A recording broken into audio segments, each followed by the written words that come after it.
The song is Be a Flower. Let's get into it.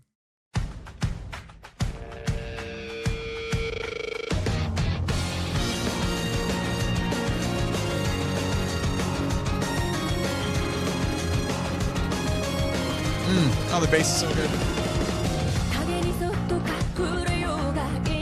Yeah, man. I love that line.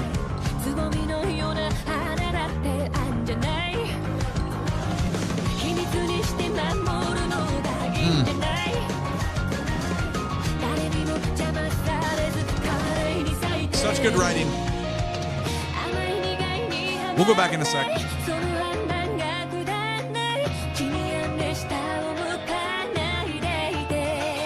Beautiful.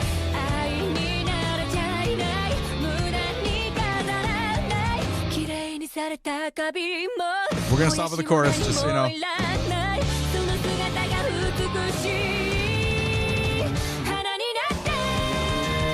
Oh God, the bass is so good right there. All right, we got to go back and talk about why this is so good. Okay, the beginning. Let's talk about, it's like 5 seconds long. Listen to how great this intro is.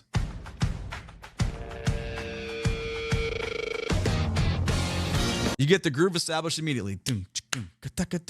You know exactly where tempo is. You know what the feel is. You get a cool sound effect. And it kind of augments and crescendos. It gets louder. And that's used a little bit on a call and response within the vocal line with the melody. And then you get a tonal, meaning like we kind of set where the key is going to be. Bum, bum, bum. This ensemble hit. That's all in the first 5 seconds. That is, to me, a genius design of flow with how to like grab your audience and pull you into it. We'll let it go again. Check it out. We'll get into the verse and we'll talk about the bass player and why they're so kick-ass in the verse here in a second.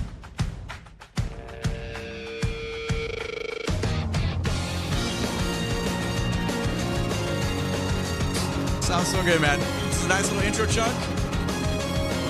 Great piano supplement.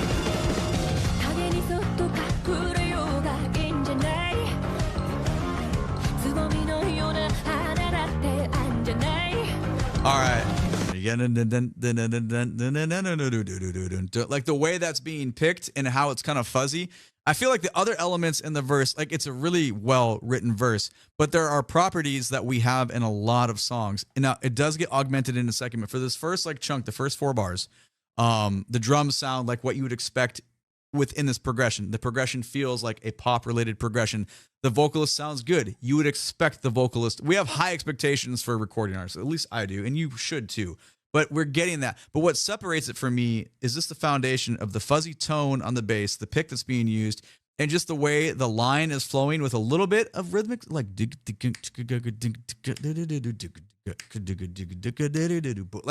just a little bit of groove there. Not a little bit, quite actually a lot of bit of groove, but that's like the difference maker for me. That's just my opinion. It doesn't mean that that's true or not.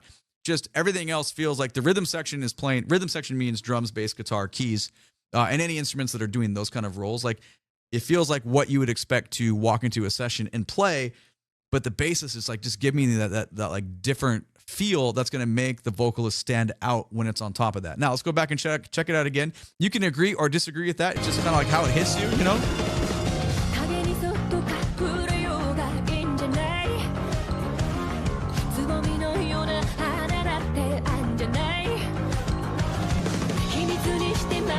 And then we come in. I didn't even hear that triangle used before. It's just like so faint. I would never hear that in the opening just because we're looking at too many things.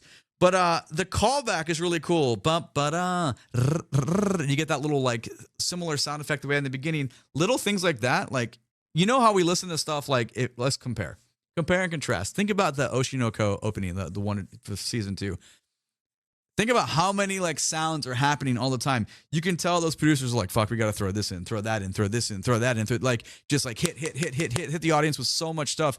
This has the complete opposite of that. There's space. The melody is delivered to us. We get a response. We get another call. We get another response. There's a cool line going on. There's little supplements with the piano that support that line. In my opinion, this is much more musical when you get something like this, just because the flow and design hits in a different way.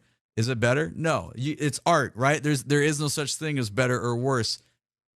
We could go circles on that about some things. Everyone has a personal taste, right? And like, anyway, what I'm trying to say is that the design of the lower end foundation really supports what's going on. Let's go grab some stuff. We'll keep going.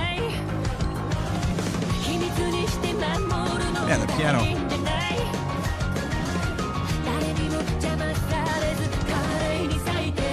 Now we start to change.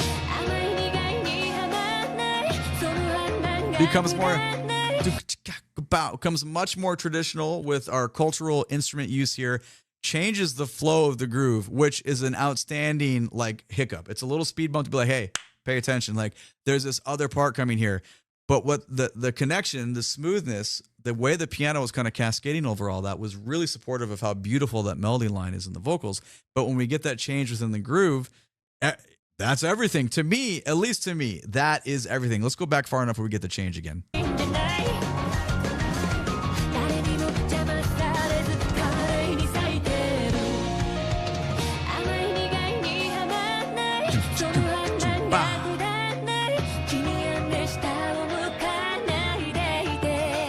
I didn't even catch the open clean tone, arpeggios, big chord tones happening in the guitar player. That was really cool. That gives it a completely different kind of taste to it.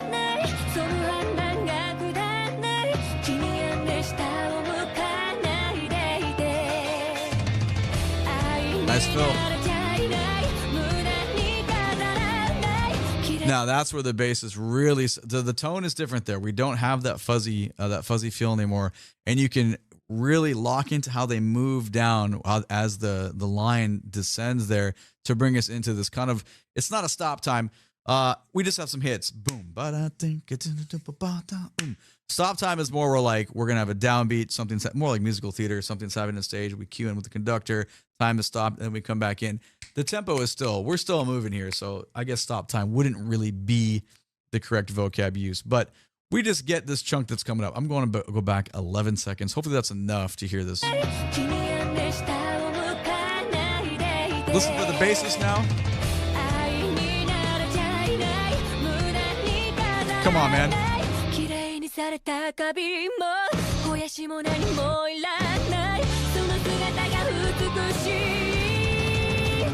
One more time. We're talking about one more thing. We'll go to the chorus, I promise. Daga, daga, cha, daga, ga, ga. What a big, powerful way to establish that groove to completely hit into the chorus that we're about to drop into, where the bassist has so many like octave bass lines that are coming up. Like, you have to appreciate everything that's going on in a very purposeful way to make this so cool. We're going back about 10 seconds. We'll let it go in this time. Appreciate the low end groove, appreciate the little syncopations, and then check out the bassist once we hit on the drop.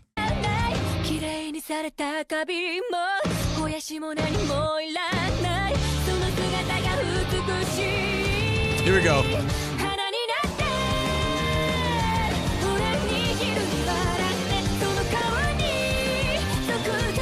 Oh my God, dude.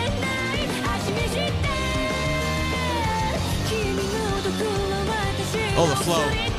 10 out of 10.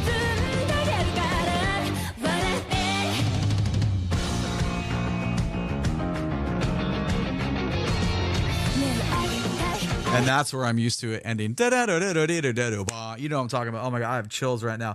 Sorry. I know we stop a lot on this channel. I appreciate you being here. Just be patient with me because this is how you do it, man. You do a lot of stops and starts to go back and appreciate the layers. So then when you do those full plays, you're like, oh my God, the band is like, you just elevate your appreciation for the musicians.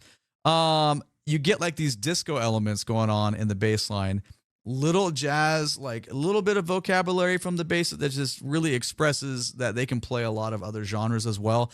There's a lot of notes going on. It mixes so well. But most importantly, those are the two extremes because the bass player and the drummer have similar roles. Obviously, they're both the main timekeepers of the group. Most people, when they answer that question, who keeps time in the group, they the drummer. It's really the bass player though, but it's the two of them together. But if your drummer's killer and your bass player sucks, the band's gonna fucking crash. And I'm just giving a lot of praise to this person because those are our extremes, right? Vocals on top, the melody that's written to the progression and the chorus is stellar. It's outstanding. It's super fun to listen to. It's gonna make you dance. But what's going on underneath is the reason that is so successful on top. You have to have both. I'm just trying to address why in this instance it's so kick-ass, if that makes sense.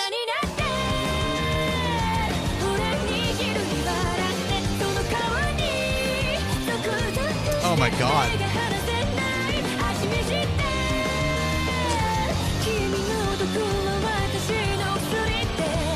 We'll talk one more time.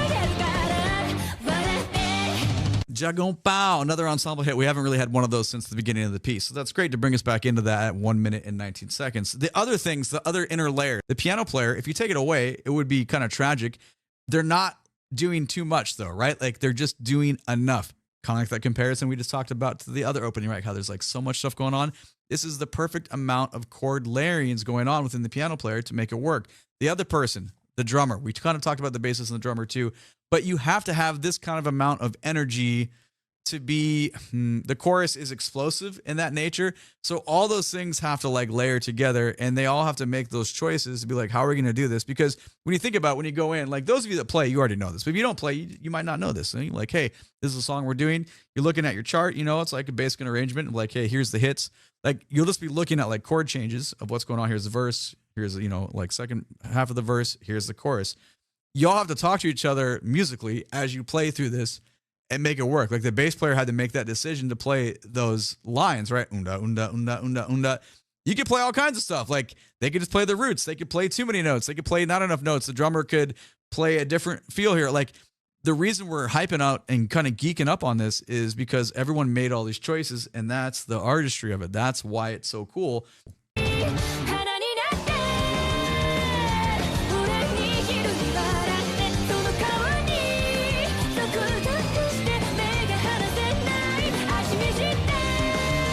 Oh my God, man. What a cool flow right there, rhythmically within the vocal line. All right, let's keep going.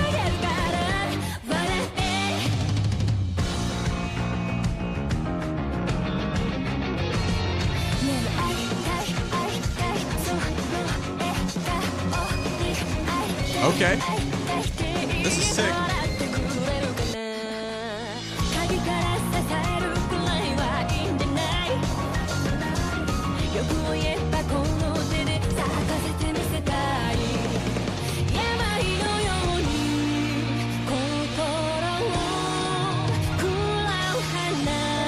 What the fuck?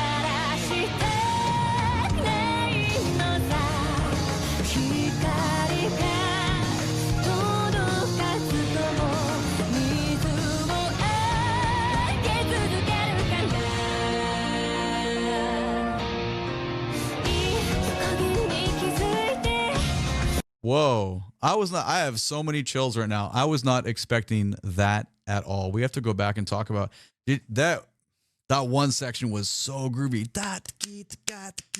I did not know what was going on. Are we going to modulate? Where are we going with this? I don't even know when it hit. Hold on. Let's go back to 120. I think we're safe right here. Yeah, we're safe.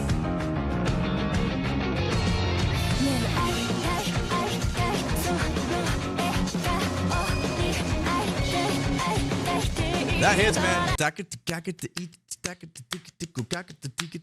So we still keep it in there. I thought it went over the bar line a little more than it did, but we get this nice little syncopation there, and it's a cool accent pattern that really just kind of like switches things up, because we haven't had anything like this. This bridge is hitting, and I thought that would be the extent of it. It's not though.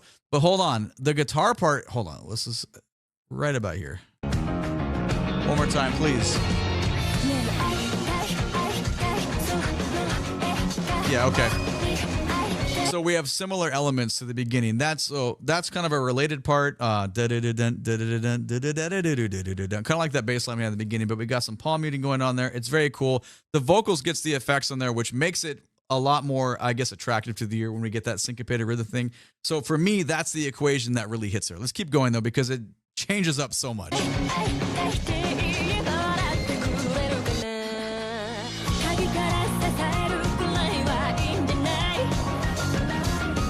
Familiar parts, but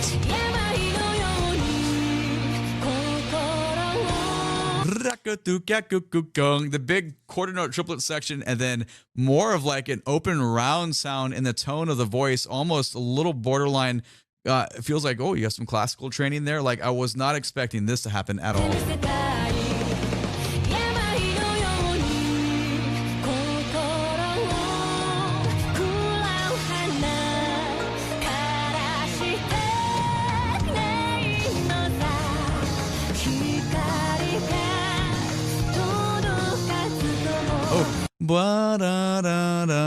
the cool harmony and the bass line there. That's cool. I feel like this section is completely vocal focused. I mean, in reality, the whole song is, but you know me, I'm usually listening down. I can't not listen up to the vocals. So that's why I didn't even notice that bass harmony the first couple times.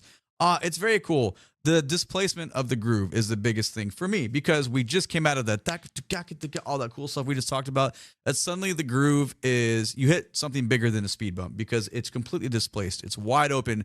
Vocal, rada, cool piano lines going on. Like, it's a very, very different listening experience.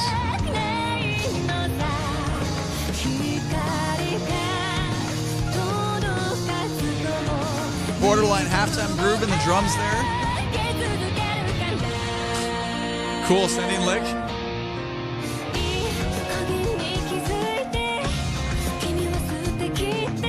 Oh my god, the bass is... Oh my god. Oh, weird. Okay, so similarities within this, like the last 20 seconds-ish, is vocally stuff we've heard before. Fundamentally, in the rudiments was going on what we've heard before, but now there's way more embellishments going on. It's getting more jam-packed. Remember that comparison we made earlier? We've talked about it twice now. Not nearly as jam-packed as that, but context is everything. Within the context of the song, this is the busiest part that we've had. So what's going to happen? This is 227. It's going to go to 317. Will it like crescendo and build and go out crazy? I don't know. Let's go back. I know we stop a lot. It is what it is. Just listen down to how much is going on now with it. Find the similarities, the stuff we've already talked about tonally, fundamentally within the harmonic structure, but listen to all the stuff that's being put on top of it.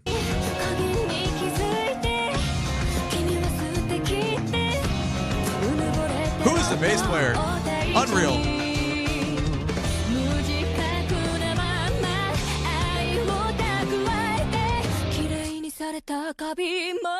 Let's keep going.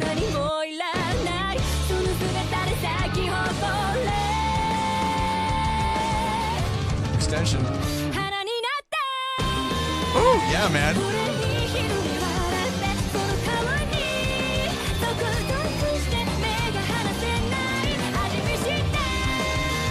Man, oh my god.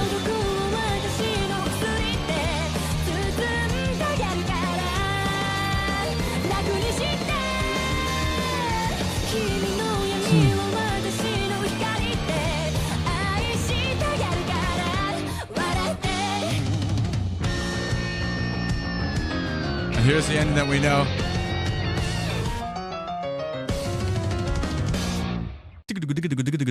Got the drummer and the end of that. I can comfortably tell you right now, this is one of my favorite openings that I've ever heard. Now, I do have a little bit of context bias from watching it on Patreon, obviously, but it's the melody, it's the verse, it's the chorus, and it's the augmentation of how the chorus evolves. That bridge section is like stupidly great. Like, my God.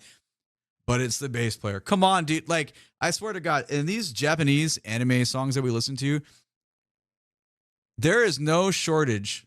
Actually, it's frightening. It's like scary. It's frighteningly good. How many amazing bass players that are doing a higher demand of normally what the role used to be. Past tense, man. You got to be a better player now. You have to be a better player now to match the energy and up that level. This is so good. I'm pretty comfortable saying this is one of my favorite openings that I've ever heard. So